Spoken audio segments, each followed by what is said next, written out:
Hello everyone, and welcome to my EastEnders Media News channel. I hope everyone is having a wonderful day. Before we begin, please hit the subscribe button and give this video a thumbs up.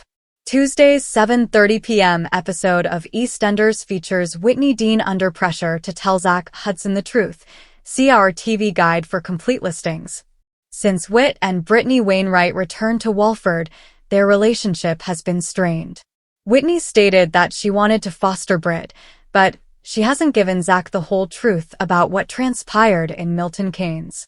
Whitney is eager to learn more about type 2 Usher syndrome after the heartbreaking revelation that Brittany has it. Zach advises that they enroll Brittany at the local general practitioner, GP, out of concern for the health of their unborn child. Whitney, however, becomes frightened that her secret may be discovered and claims to have already done it. Subsequently, Whitney makes an attempt to convince Sonia Fowler to forego the checks necessary for Brittany's patient registration. But when that doesn't work, she has to drag Brittany's mother, Keely, to the Walford doctor so she can register her daughter.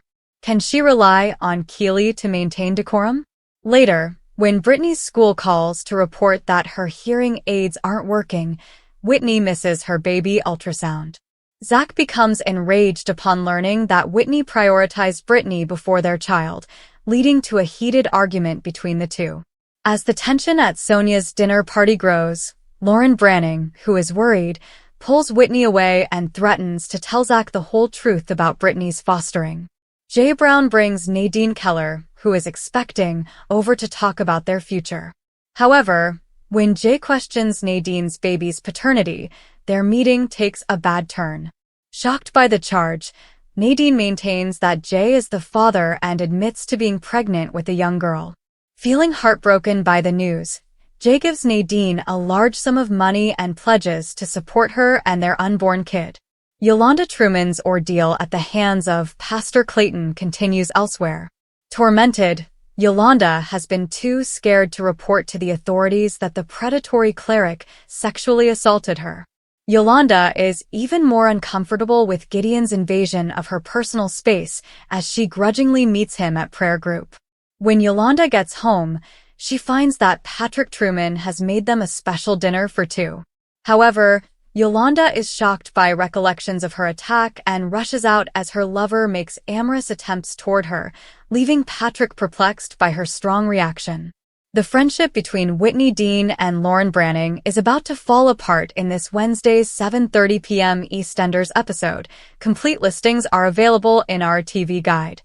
Expecting a child, Lauren is furious that Whit hasn't yet revealed to her boyfriend Zach Hudson the whole truth regarding her foster care of Brittany Wainwright.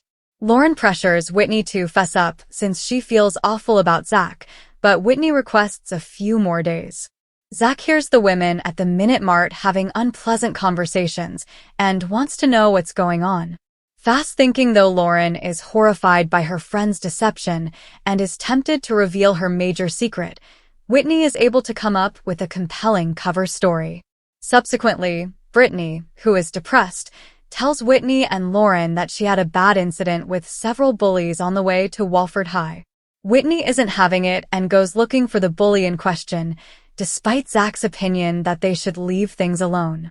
When the overprotective foster mother confronts the harasser, she actually makes matters worse for Brittany, who is made fun of for Whitney's intervention. In the meantime, Jade Massoud gets a letter from Dean Wicks requesting a visitation to his prison. After being set up by the Walford Six, Stacey Slater, Linda Carter, Denise Branning, Kathy Cotton, Suki Panesar, and Sharon Watts for the murder of Keanu Taylor, Dean is being detained in a cell. The women came up with a scheme that involved Stacey hiding the murder weapon in Dean's apartment in order to make him the main suspect. Now that his daughter is leaving for Pakistan, Dean wants to see her, but the Slaters are adamantly opposed. Jean Slater's support allows Stacey to persuade Jade not to go see her killer father. After that, the family throws the teenager a farewell party at the Vic, but Jade has second thoughts about leaving Dean behind when he most needs her after hearing something from Avani Nandrahart. Nadine Keller has returned to the square in the interim. The expectant escort apologizes to Jay, Honey Mitchell, and Callum Halfway for causing Lexi Pierce any inconvenience. The small child was shocked to hear that Nadine is expecting a child with her stepdad after their one-night affair. The child lost her mother Lola Pierce Brown to cancer last year. Though at first hesitant, Jay is now entirely dedicated to helping Nadine and their unborn child.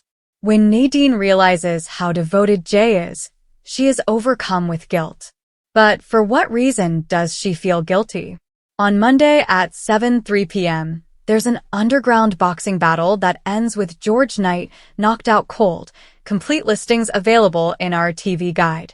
The Vic landlord's world has completely collapsed due to recent tragic occurrences, and George now has the challenging responsibility of telling Junior, his estranged son, the truth. He calls, but his call ends up in Junior's voicemail. George then calls Eddie Knight to see if they can discuss Gloria. However, as long-closed wounds are brought up again, the talk turns into a combative exchange that leaves George precariously close to collapse. George is ready for a battle since he can't control his hatred towards the person who killed his birth father. The former boxing champion is on his way to an illicit underground club when Phil Mitchell stops him and tells him not to enter the ring. But George is uninterested in listening, so he continues the bare-knuckle fight. However, the evening ends tragically when George's opponent knocks him out. Will he be all right? Following the shocking events of the previous week, Johnny and Linda Carter meet with Denise Branning, Stacey Slater, and Sharon Watts to ensure that their accounts are accurate. The Walford Six were compelled to devise a fresh strategy to conceal Keanu Taylor's killing. However, how convincing are their excuses? As Johnny and the women carry on with their schemes, Jean Slater consoles Jade Massoud, who is finding it difficult to accept the new information about her father, Dean Wicks. In other news, Pastor Clayton is displeased that Patrick Truman has returned to Walford. Yolanda Truman is ecstatic to see her partner again and tells him all about the church fundraiser she has been organizing. But jealous Gideon, who grabbed Yolanda inappropriately and then blamed her, is irritated that she is no longer focusing on him. Will Yolanda have to pay for her rejection from him? When Patrick finds out that Denise Branning is residing at Phil's following her divorce, he is taken aback. The Trinidadian sporting a trilby confronts Jack Branning to tell him what he thinks of his cheating methods because he feels protective of Dee. Denise wants Yolanda to remain quiet about her recent stint at the mental hospital away from Patrick. However, secrets in Walford have a way of coming to light, so Patrick soon discovers that his family is hiding something from him.